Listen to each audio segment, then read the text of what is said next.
Hello YouTube, welcome back to my channel. కొన్ని అనివార్య కారణాల వల్ల వీడియో అప్లోడ్ చేయలేదు 5 రోజుల నుంచి.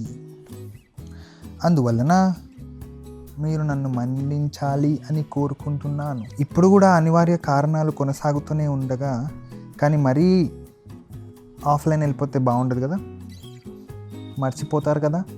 అందుకే వచ్చేసా, కంటెంట్ లేకుండా ర్యాండమ్గా మాట్లాడడానికి వచ్చేసా. Just casual video guys. It's like spend time with మీ. ఈ మధ్య యూట్యూబ్లో యూనో మంచి స్లో కంటెంట్ బాగా, నేను ఒక్కడనే అనుకున్నా స్లో కంటెంట్ చూస్తారని. లైక్ వీడియో మరి ఇట్లా కట్ సాంగ్ తలేవా అట్లా కాకుండా స్లోగా, న్యాచురల్గా, రియలిస్టిక్గా, లైవ్లీగా ఉన్న వీడియోలు చూసేటోళ్ళు కూడా ఉన్నారని నాకు రీసెంట్గా తెలిసింది. ఏం చేద్దామంటావు మరి? అందులో మీరు కూడా ఉన్నారు అనుకుంటున్నాను.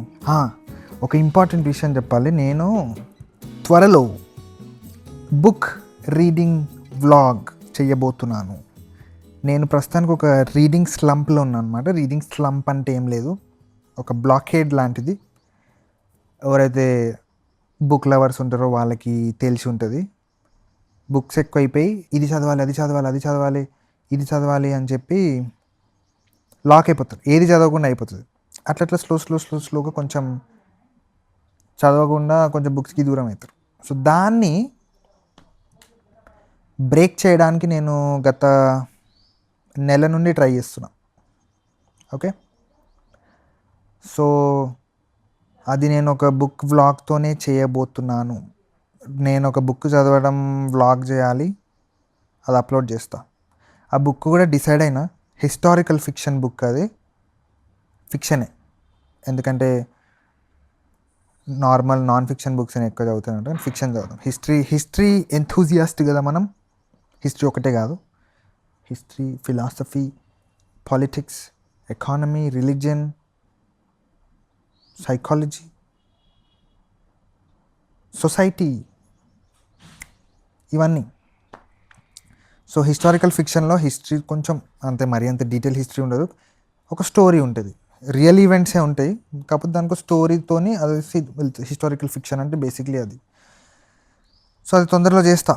యాక్చువల్గా నేను సిరీసే చేస్తా, ఒక బుక్ కాదు. అట్లా నేను చదివే బుక్లన్నీ బ్లాగ్ చేస్తాను, నా ఛానల్లో పెడతా. ఓకే, జియో పాలిటిక్స్ నుంచి సబ్స్క్రైబ్ చేసిన వాళ్ళకి నేను చెప్పేది ఏంటంటే, నా ఛానల్ ఓన్లీ జియో పాలిటిక్స్ గురించి కాదు. నాకు ఫస్ట్ ఆఫ్ ఆల్ నాకు ఉండేది 20 సబ్స్క్రైబర్స్ ఉండే. అది కూడా ఎట్లా వచ్చారో నాకు తెలియదు. అసలు నా ఛానల్ నేను ఎవ్వరికి ప్రమోటే చేయలేదు. నా ఫస్ట్ 2 సబ్స్క్రైబర్స్ నేను, నా ఇంకో ఫ్రెండ్. 4 సబ్స్క్రైబర్లు నాకు తెలుసు ఎవరు అనేది.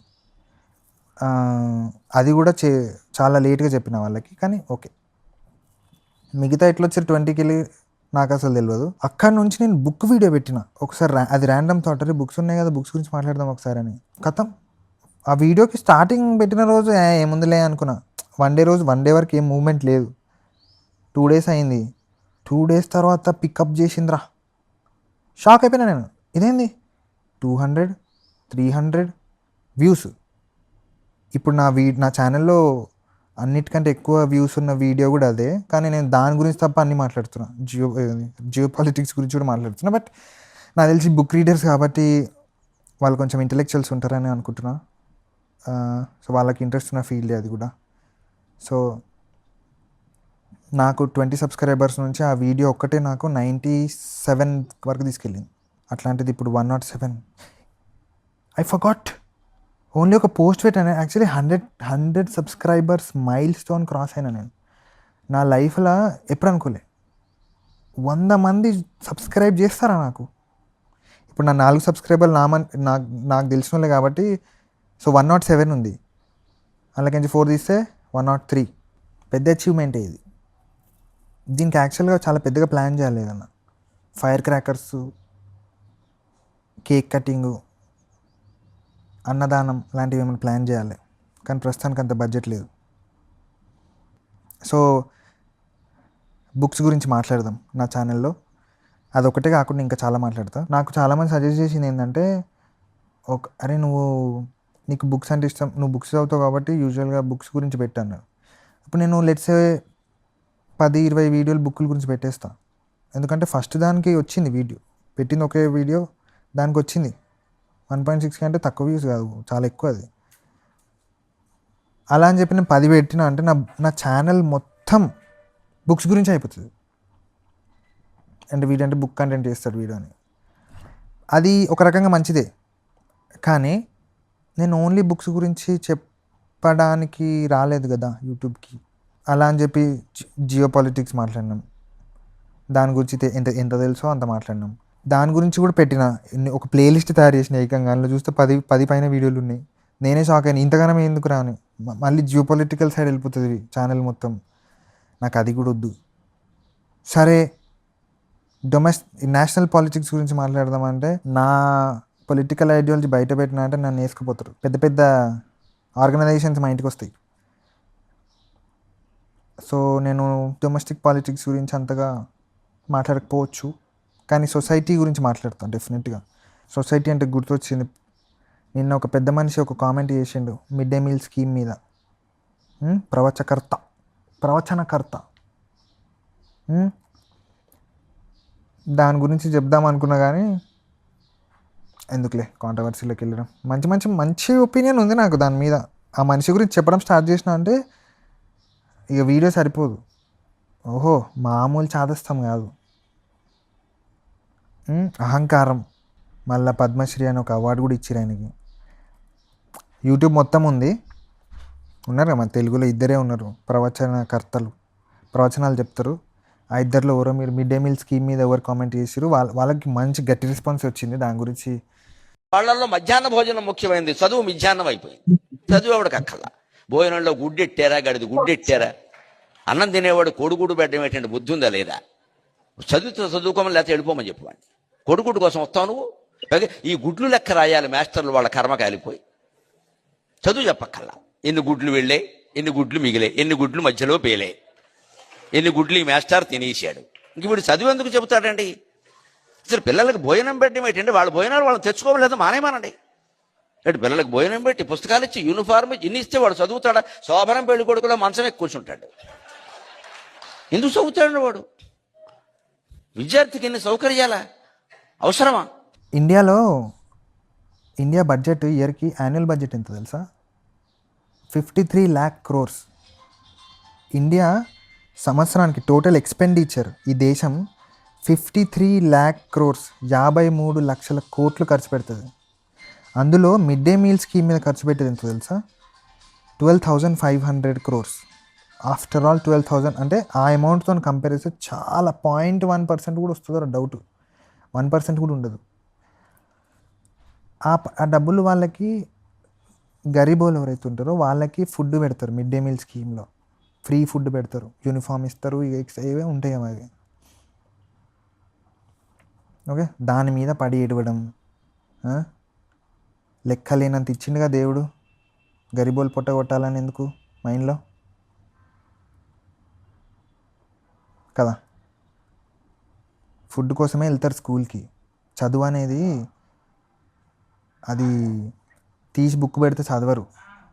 ఓకే, 3 పూట్ల తినేటోనికి ఇట్లా మంచిగా కూర్చునేవానికి బాగానే ఉంటుంది, కానీ చదువు అనేది రుద్దబడుతుంది. లేచరి చదువుకొని అంటే ఒకటి చదవడు. అందులోనూ పేద కుటుంబాల నుంచి వచ్చే పిల్లలు, వాళ్ళ కష్టాలు వేరే ఉంటాయి. వాళ్ళని చదువుకోరా అంటే, అయ్యా మాకు బయటికి పనికి వెళ్తే కానీ ముద్ద దిగదు, అట్లాంటిది నువ్వు మా పిల్లలకి స్కూల్ తీసుకుపోయి వాడు ఎప్పుడు చదవాలి, ఎప్పుడు జాబ్ చేయాలి, దాని బదులు పనికి పంపిస్తాను నేను, ఒక 300-500 సంపాదించి తెస్తే మేము ఇంటి ఫుడ్ తింటాం కదా అని మాట్లాడతారు. అట్లాంటి వాళ్ళకి రకరకాల సంక్షేమ పథకాలు ఇచ్చి అట్రాక్ట్ చేసుకోవాలి. ఎందుకంటే యూతే ఫ్యూచర్. అర్థమైందా? పిల్లలు ప్రపంచంలో ఏ ప్రాబ్లం లేనట్టు ఇది ఒక ఇష్యూ మనకి. ఎందుకంత ఇది ఏమంటారు, చాలా అసలు అది చులకన చూపులా కూడా లేదు. అదేదో పెద్ద అవహేళన లాగా. అంటే అదొక అంటే గరీబోల్ అంటేనే ఒక హేట్రేడ్ లెక్క కనిపించింది ఆ మాటలు. మనం బాగానే ఉన్నప్పుడు 10 మంది బాగుపడాలని కోరుకోవాలి. అది మ్యాటర్. సో నేను మాట్లాడొద్దు అనుకుంటా ర్యాండమ్గా వచ్చేసింది. ఎందుకంటే నేను చూసిన అవి. ఓకే, ఏదైనా బయట గురించి మాట్లాడుతుంది ఎక్స్పీరియన్స్తో చెప్తున్నా. ఈరోజు కొంచెం కంఫర్టబుల్ లైఫ్ ఉంది, అది ఆ ఫుడ్ వల్లనే, ఫ్రీ ఫుడ్ వల్లనే. నాకు కాదు, మై ఫాదర్ ఫుడ్ పెడితే వెళ్ళి చదువుకున్నాడు, ఫుడ్ కోసం వెళ్ళిరు. లేదంటే ఎక్కడో బాండెడ్ లేబర్ ఉండేటోడేమో. చెప్తాడు నాకు అప్పుడప్పుడు. ఫుడ్ కోసమే వెళ్తారు, గుడ్డే తింటారు, గుడ్డు కోసం కూడా పోతారు.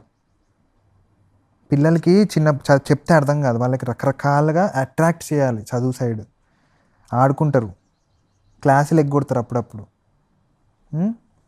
చదువు ఫుడ్ పెడతారు, ఫ్రీగా పెడతారు, యూనిఫామ్లు ఇస్తారు, బుక్కులు ఇస్తారు. అది గవర్నమెంట్ పని, అది సామాజిక హక్కు, అది సంక్షేమ పథకం కాదు, సామాజిక హక్కు, వాళ్ళ రైట్ అది. మాల్ నరిష్మెంట్తో ఎంతమంది చచ్చిపోతారు తెలుసు ఇండియాలో? గుడ్డు కోసం స్కూల్కి వెళ్తామా అంట, గుడ్డు కోసమే వెళ్తారు, వెళ్ళాలి కూడా. చదువు రావట్లేదు ఎవరికి, భోజనాలే వస్తున్నాయి. పైగా అందులో బల్లి పడింది, పిల్లి పడింది, పడదా? ఆ వండి పెట్టే వాళ్ళకి డబ్బులు ఉండవు. ఎక్కడి నుంచి ఇస్తారు? ఎంతమందికి ఇస్తారమ్మా? ధార పోస్తారు ప్రభుత్వం వాళ్ళు. ఎక్కడి నుంచి ఉన్నాయి డబ్బులు? ఇక్కడ నీ డబ్బులు పెట్టి నువ్వు చదువుకో, నీ అన్నం నువ్వు తిను, నీ బట్టలు నువ్వు కట్టుకో, నీకు ఇష్టమైతే చదువు. ప్రభుత్వం పని ఏమిటంటే, ఉభయ తెలుగు రాష్ట్రాల పెద్దలందరూ వింటారు నా కెమెరా ద్వారా కాబట్టి చెబుతున్నా, ప్రభుత్వం కర్తవ్యం బాగా చదువు చెప్పడం తప్ప పుస్తకాలు ఇవ్వడం, బట్టలు కుట్టించడం, అన్నం పెట్టడం కాదండి. మేము ఖచ్చితంగా చదువు చెప్పిస్తాం, నీ జీవితానికి బాధ్యత వహిస్తాం. నీకు నమ్మకం ఉంటే రా, లేకపోతే వెళ్ళిపో. అసలు యాక్చువల్ ఒక పూట కాదు, మిడ్ డే మీల్స్కి ఒక పూట కాదు, రెండు పెట్టాలి. పొద్దున్న బ్రేక్ఫాస్ట్ పెట్టాలి, మధ్యాహ్నం లంచ్ కూడా పెట్టాలి. ఎంత అండి, ఎంత ఖర్చు అవుతుంది? 12,500 crores అది ఖర్చా ఈ దేశంలో? డబ్బులు ఏడు నుంచి వస్తాయి? ఏడు నుంచి వస్తాయి డబ్బులు? పెద్ద పెద్ద వైట్ కాలర్ ఫ్రాడ్స్ ఉన్నారు కదా, లోన్స్ కట్టరు, వేల కోట్లు, అవన్నీ రైట్ ఆఫ్ చేయడానికి ఉన్నాయి కదా ప్రభుత్వం దగ్గర డబ్బులు. దీనికి రావా? వస్తాయి, ట్యాక్సీలు కడుతున్నాంగా, వస్తాయి. డబ్బులు ఉన్నాయి, డబ్బులు ఏడు ఉన్నాయి అంట. ఇది నేను ఒక్కనే కాదు, చాలామంది. నేను అసలు చాలా పద్ధతిగా మాట్లాడుతున్నా, నేను నా సెల్ఫ్ టాక్ చేసుకున్న ఒకటి, అది విన్న తర్వాత నాకు చాలా ఏమంటారు అసహ్యం వేసింది నాకు ఆ మనిషి మీద. లైక్ చిచ్చి అనుకున్నా నేను. చాలా మంచి మాటలతో చాలా బాగా చెప్తున్నా. ఆ మనిషి పేరు తీసుకోవడం కూడా నాకు నచ్చట్లేదు. మీలో ఒకవేళ తెలుగు, ఇప్పుడు యూజువల్గా తెలుగు ఛానల్స్లో కరెంట్ అఫైర్స్ న్యూస్ ఫాలో అయితే నేను ఎవరి గురించి చెప్తున్నాను మీకు అర్థమైపోయి ఉంటుంది. ఇట్లా హింట్ కూడా ఇచ్చిన కదా, ప్రవచనాలు చెప్పేటోళ్ళలో ఒకళ్ళని చూసుకోండి. అది మ్యాటర్. ఇది ఛానల్ వచ్చేసిన ర్యాండమ్గా చూసి, అసలు కెమెరా ఆన్ చేయగానే ర్యాండమ్గా టాపిక్ వచ్చేసింది. మన్నించాలి, 5 రోజులు వీడియో పెట్టలేదు, మళ్ళీ వచ్చేసిన.